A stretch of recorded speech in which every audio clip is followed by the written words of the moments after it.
Studies show that 50% of the marriages that happen end in divorce within the first 7 years. Is there any way to prevent that? Do I have any advice for those who plan on getting married? I have 20 different things to tell you to help you avoid divorce. I've been married going on 24 years. This is things that I wish I knew prior to getting married. It would have helped me deal with the growing pains a little bit better. It would have helped make things a little bit easier had I known these things.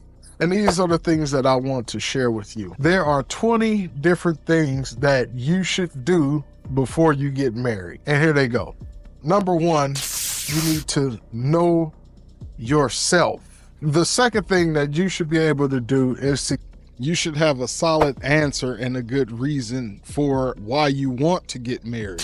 A lot of people get married for the wrong reasons. So make sure you have a good reason for wanting to get married. The third thing that you should know is that being in love is a bad foundation to build your marriage upon. Now, don't get me wrong. I'm not saying that you shouldn't be in love with your spouse, but truth be told, your feelings will change from time to time. Sometimes you'll be in love, sometimes you will resent your spouse, sometimes you would just feel bitter, and that's normal. But just realize that if you're going into the marriage thinking, oh, I'm gonna be in love and we're gonna skip off into the sunset and this is just gonna last forever, you're setting yourself up for divorce, because truthfully, you're not going to feel that way all the time, or even most of the time. Fourth thing that you should know and understand is that you will experience growing pains. You will experience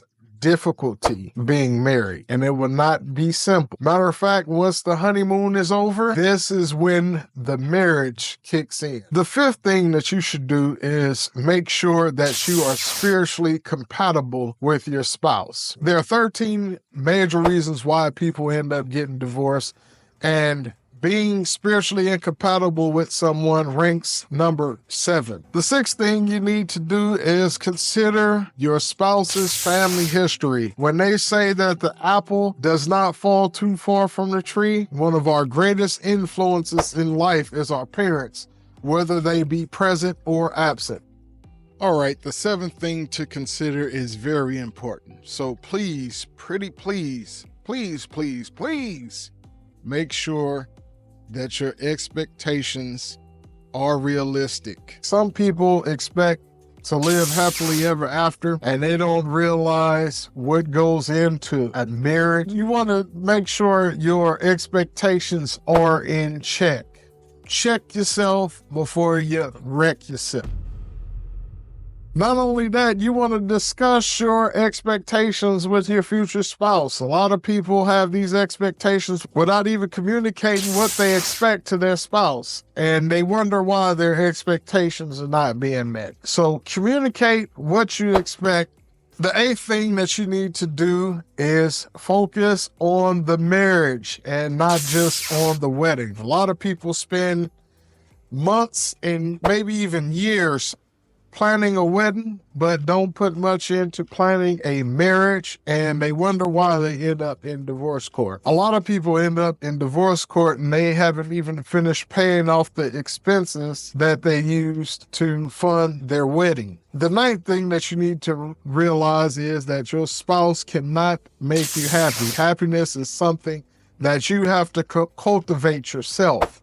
And happiness is something that only God can really provide. No man, no woman can make you happy. You have to make yourself happy, and you have to allow God to make you happy. Another person can't do it. That's why you have a lot of people that are married that are unhappy, because they're looking for the source of happiness in the wrong thing. The 10th thing that you need to recognize is that you have to be committed to working on your marriage.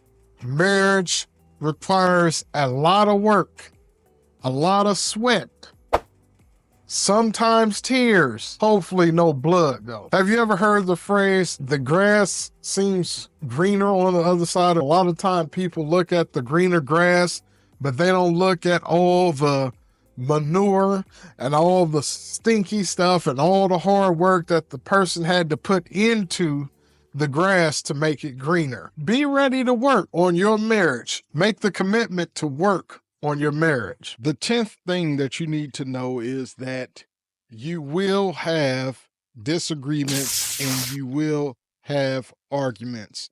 Conflict is inevitable in any relationship, let alone a marriage. A lot of people think that once you get married, you're married to your boo, and y'all just gonna skip off into the sunset and everything is gonna be fine and dandy.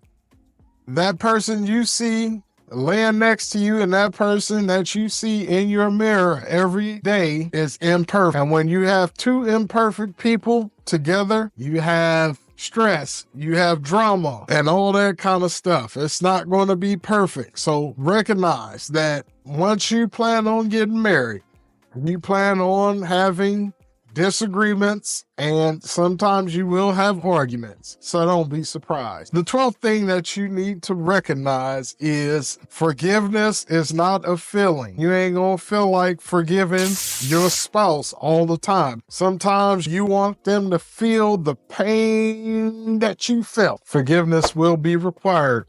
So be prepared to forgive, even when you don't feel like it. Number 13, you want to get rid of your unrealistic expectations. I said this before, I'll say it again, because this is one of the highest ranking reasons why people get divorced, because it turns out to be something other than what they expected it to be. And now they're heading to divorce court. So get your expectations in line with reality, because movies and Hollywood and all that stuff creates these unrealistic expectations. And when those expectations aren't met, we think we made a mistake. But truth be told, the expectations we have are oftentimes unrealistic and just do not equate with reality at all. The 14th thing that you need to do is you need to learn your spouse's love language. According to Gary Chapman, he's a relationship expert. He says there are 5 different types of love languages that people speak and understand, meaning that we don't all understand and receive love in the same way. So we need to study our spouse to learn their love language. If you want to know the specifics of those love languages, I advise you to get the book, The 5 Love Languages by Gary Chapman. Number 15, this is an important thing that you must know, and this is a big do not, when you have disagreements with your spouse, do not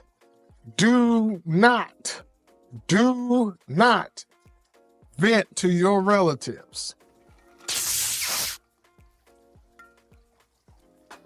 You talk about tents, barbecues, tense family gatherings, and truth be told, you and your spouse most likely will forgive each other and reconcile and settle y'all's differences. But guess what happens? They're not going to reconcile with your family. Just because you forgive them and you've made up with them, that does not mean that your family will. So keep your drama between you and your spouse. Number 16, this is very important. Very important. Another important thing. Do not seek relationship advice from somebody that cannot keep a relationship or cannot hold a relationship together. They're divorced. They've been married 3-4 times. Do not seek advice, because obviously they can't follow their own advice. So your best, just not do it. Number 17, make sure you develop a healthy dating relationship with your spouse. Children to change your relationship up. So please make sure that you develop a healthy dating relationship. Number 18, Another common thing that I see today is people having blended families, meaning that people have children from previous relationships and they just bring their families together, which is a beautiful thing. Taking care of children and loving children that are not your physical children is a beautiful thing, but make sure that you love them as you do your own kid. Also, make sure that you are impartial, because when you show partiality and you show differences between your kids and your stepkids, it breeds a lot of chaos between you and your spouse. Okay? Follow my advice on that one. Number 19, a lot of people come into a relationship. It's almost rare today that people don't have kids prior to getting into a relationship, but there are some who do. When you do decide to have children together, recognize that children will change their relationship completely. They will change it completely. Kids require a lot of attention, and you want to make sure that you invest some time focusing on your spouse. Give them a little attention. Be mindful of the attention that you need to give.